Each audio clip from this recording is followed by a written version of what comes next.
Hello, and welcome back to the Green Heart Wellbeing Podcast. So, this week we're going to talk about, is it time to leave teaching? Now, the reason that I've chosen this title and episode theme is because when I look at the data from the previous episodes, the most downloaded or the most listened to ones are kind of based around this. So I just want to start by saying, it's not my goal to make everyone leave teaching. There are people who love working within education, myself included, albeit it looks different for me now because I'm out of the classroom and, just doing the clubs and coaching and things like that. So that's not what this episode's about, but it's more thinking about the people that do listen to those episodes or download the ones first about leaving teaching or changing career. There's obviously a reason for that. There's something that's drawn them to that. So I wanted to make one specifically about that. And in this episode, I'm going to share just 5 signs that you might be ready. And it is predominantly focusing on teaching, but I guess some of the themes will apply for career change, things like that. So that's it. I just want to, also when I have coaching clients, they tend to be within education, adults who are wanting to follow a similar pathway to me or change what they do within the school that they work. So again, it's a question that I've talked a lot about with clients, but also friends and people that work in schools. Okay, so I thought also this was a good time to begin talking about these 5 things because it is kind of the start of the academic year. Everyone's starting to settle down now. The first couple of weeks have went past here in Dubai, so then we're starting to get into the kind of the thick of it, into the meat of the term. So sign number 1 that you might be thinking or feeling, or it might be a sign that you're ready to leave, is when that burnout starts to feel permanent. So I've talked a lot about burnout before. I'm not going to go into it in too much detail, but I think people that work within the education system will be familiar with this phrase, whether it's personally or watching a colleague or things like that. But we know that teaching is always demanding, and we all know how hard it is to explain the difficulties to someone that's not within education. And quite often we can be told that teachers are moaning or they don't have real burnout and things like that. Fine, but I guess this episode then wouldn't be for you unless you want to learn more about it. But there is a difference between being really tired and functioning not optimally but just functioning, and being truly burnt out.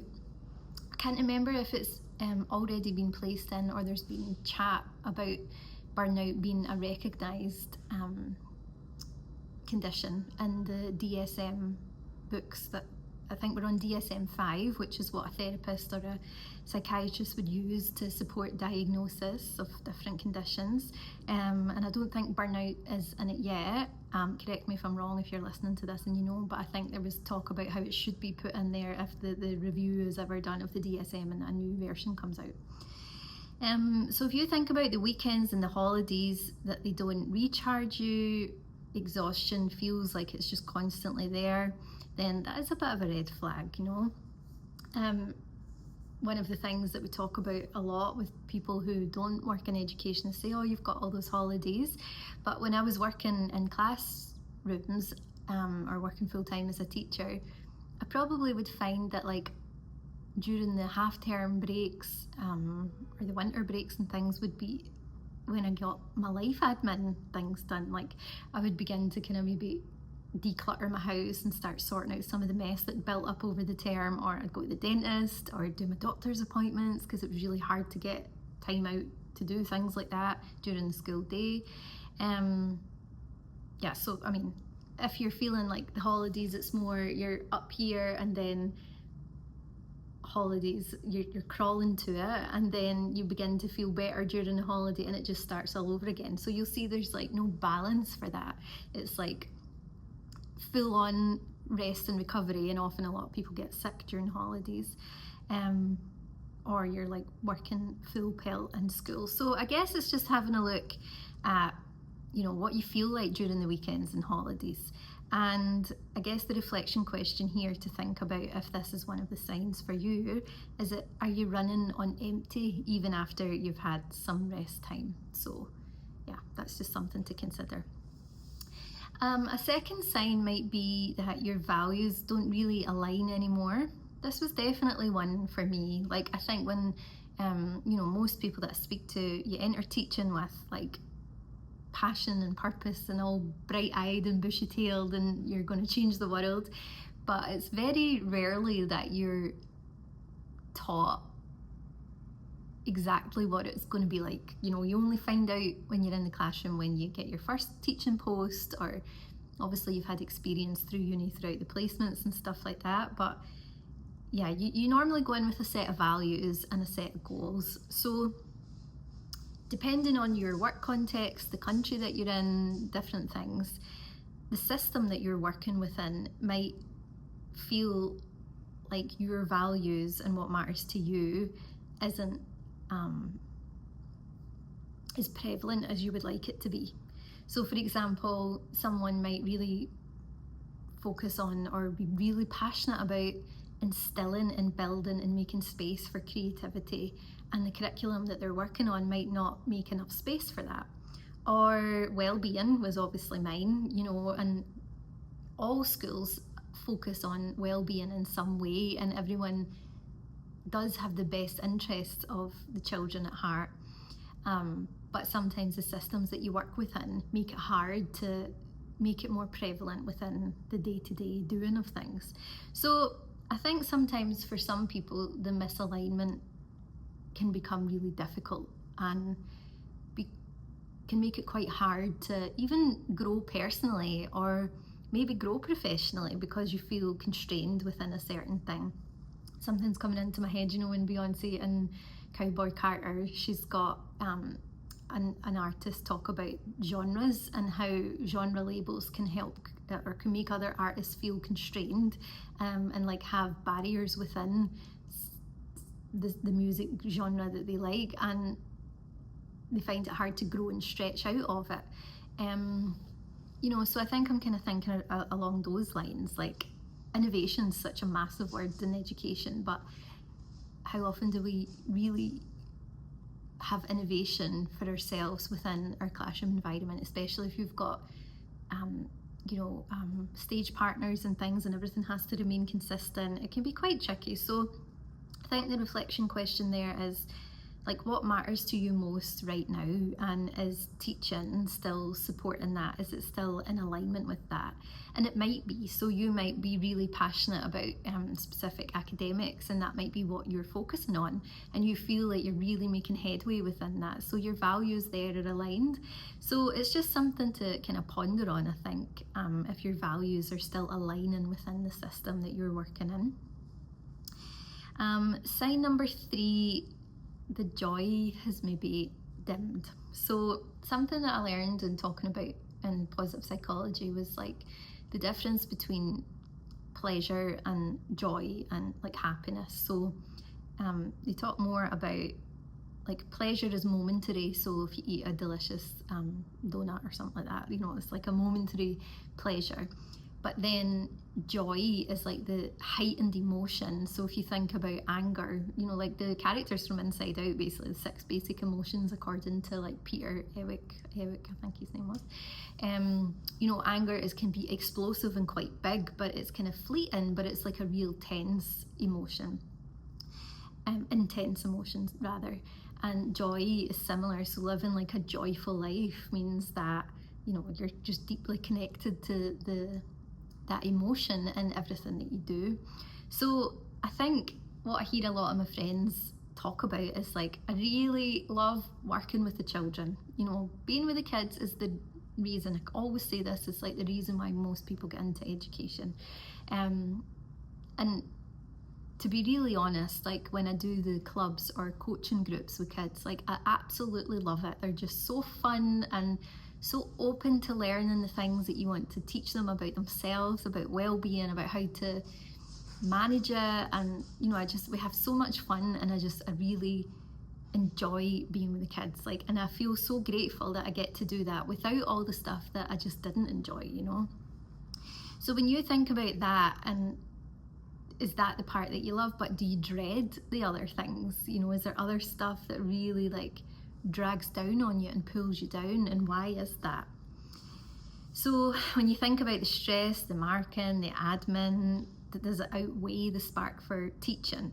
So I think when you look at how much joy you have when you're working with the children, and then the other side of the things that go with the job, like, are they balanced, or is this part with the kids feel really small compared to all the other things?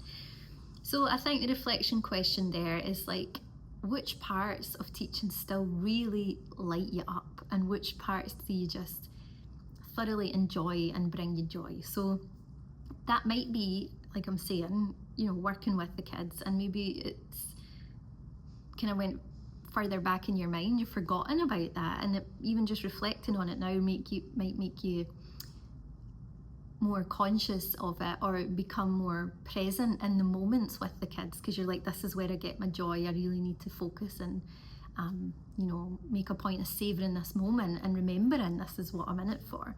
So I think thinking about what lights you up, some people it might be, I don't know, like data. Some people might really enjoy that aspect of it and pinpointing little groups. I don't know, some people might just love stationery, like whatever it is. I'm not just saying like being with the kids is the only thing, but like, what parts still light you up? What parts do you still enjoy? Maybe your organizational part of your personality just like flourishes within the education system because you love being organized, like whatever it is. Okay, the fourth sign that you might be time to start thinking about leaving, and again, these do kind of connect with all other careers, but thinking, about education, it's like your health and relationships are suffering. So I've spoke a lot on different episodes about, I'd say that my mental health was suffering. Definitely physical health at some times. I often talk about during presentations, I've got this selfie that I took at my desk one day and I just look like, I don't know, something out Nightmare Before Christmas movie, like The Corpse Bride, something like that. I just look really terrible. And it was a lot. It was like exhaustion, COVID times, like lots of different things. My skin was awful. You know, and a lot of that was like not looking after myself properly and just being exhausted from work due to different things. But I think it's like, you know, when I listen to people within the mental health profession, like psychiatrists and psychologists, and when you meet a new client, very often they'll ask about, what is your sleeping habits like? What is your diet like? What's your family life like? You know, these things, they talk about them for a reason, because they're like fundamental to being well.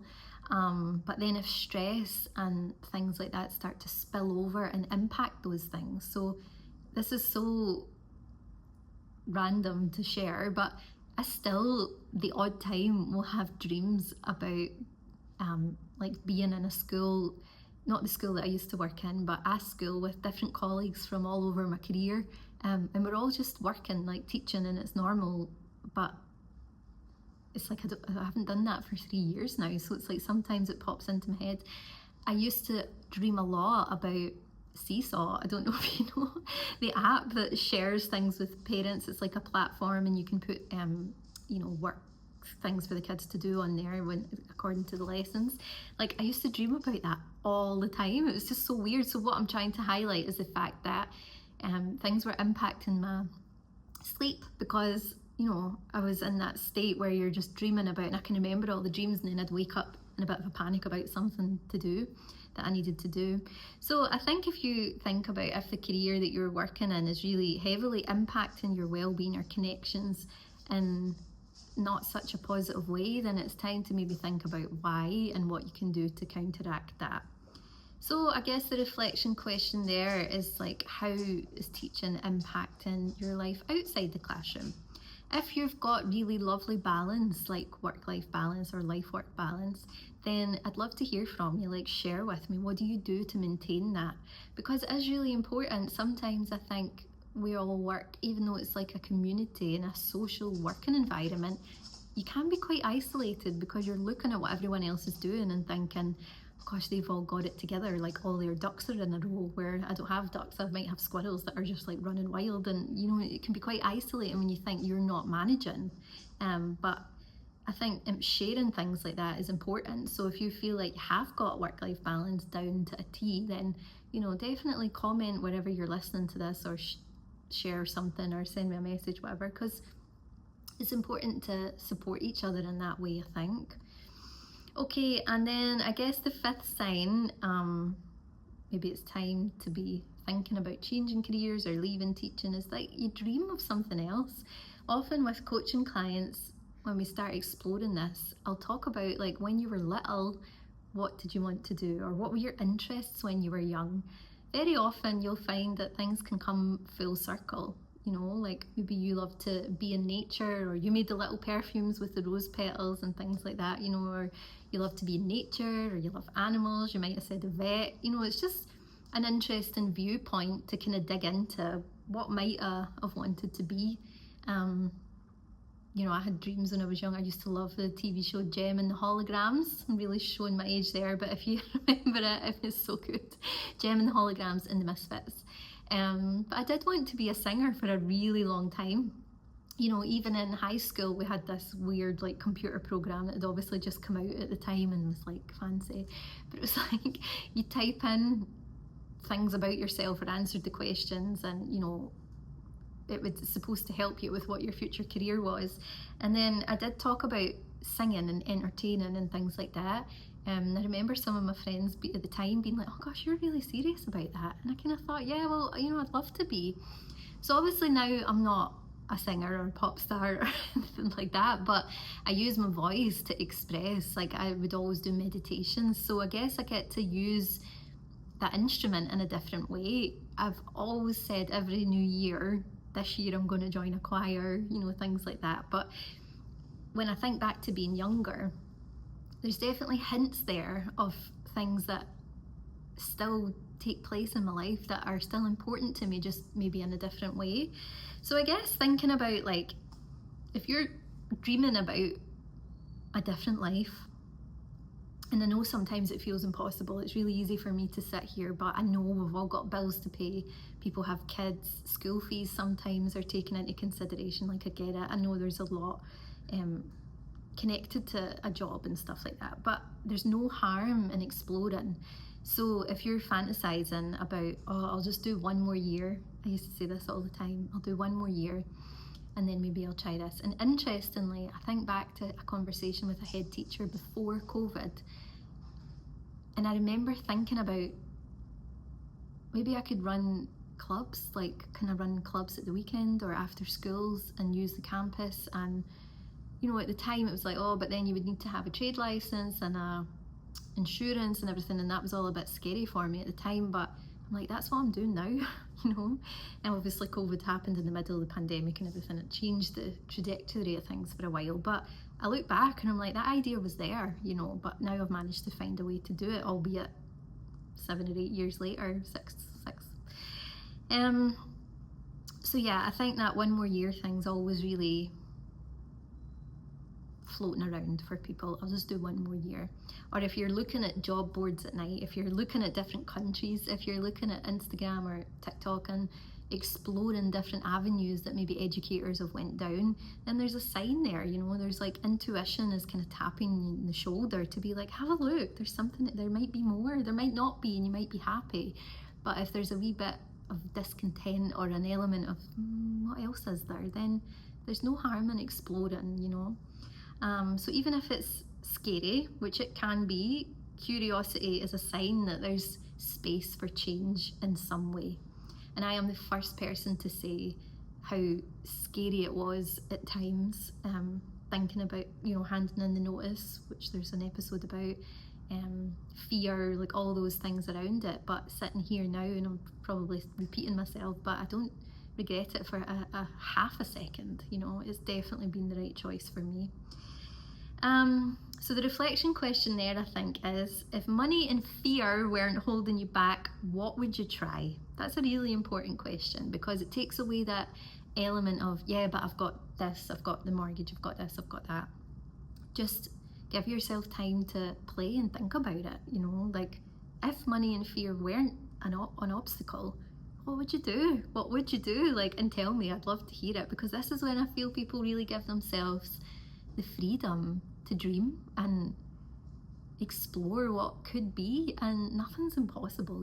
It's like, well, I mean, within reason, you know what I mean, but it's like, it can happen. You can make changes that change your life for the better. So yeah, I think one of the things that I've written down here as well is, like, you don't have to have it all figured out before you leave. I definitely mentioned that last week. Life after teaching can be messy, but that's what growth is. I was talking to somebody about this the other day. Growth is uncomfortable. Even if you think about, like, a little seed, when it bursts out from the shell, it's like there's got to be some friction and some discomfort or push forward in order for that shoot to make space for that shoot to grow. So it's like we're the same. There's got to be discomfort in order to grow. So yeah, I think messy but growth, it does start with a little bit of bravery, I guess, and a little bit of discomfort. So I think the takeaway then this week is just think about the 5 questions that I kind of threaded throughout this episode, but then which one of them feels most true for you right now? We always do that. What would it, in 1 year from now, what would it look like if I could choose? And we can't choose, and we all might have great ideas and grand ideas and be like, in 5 years I'll be doing this, and we just don't know, because life is like a game. It just will throw a curveball in and you don't know what's going to happen. But it's just the reflection around it, bringing it to the forefront of your mind. 1 year from now, will I still be teaching? Will I be in the same classroom? Will I look for some kind of change, maybe a different year group? Will I be in a completely different career? Will I have moved country? Like, it could be anything. So just have a little think about that, the 5 questions, and then think about which one is standing out to you the most. Think about when we say, oh, do 1 more year, this will be my last year and whatever. But think about, if in 1 year, what would it look like if you could choose? So again, I just want to kind of reinforce, like, I'm not saying leave teaching. Like, there's just so many people who are born to be educators and born to be in the classroom and are so wonderful at it, and thank goodness, because that's what children deserve. They deserve the passionate people that are great at teaching and love to be there. And I feel like I've really found the niche thing that I love to teach, and I feel really lucky, like I said, that I get to focus solely on that. That's where I'm supposed to be, so it's working well for me. But also I do hear, and there's no point in pretending I don't, I hear a lot of friends, colleagues, socials, like I keep my eye on articles and different things. There is a lot of discontent within certain systems globally, and it's like, okay, well, something's got to change. And I guess that's where I'm thinking back to the discomfort part. It is uncomfortable to overhaul things and change, but I guess it starts with us, and it's like choosing what works for you, and if your well-being is impacted, and if you feel like life is short and you want to do yourself the service of trying something new, then it's scary, but try, and teaching will always be there. It might look different in a few years if you do decide to go back, but you've still got that skill and ability. And someone said to me years ago, when I used to kind of doubt myself a lot about different things, and I've probably shared this, but we counted up how many years roughly, months I'd been teaching, term days, and it was like, worked out as something like 15,000 hours time with the children teaching. I'm like, that in itself is huge in the sense of personal growth, professional growth, learning about relationships, emotional intelligence, a million things.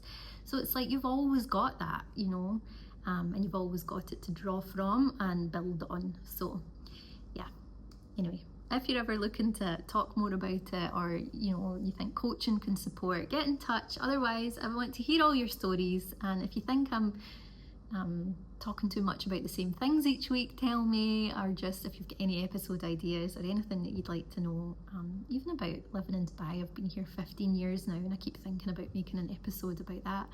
But yeah, let me know, and thanks again for listening.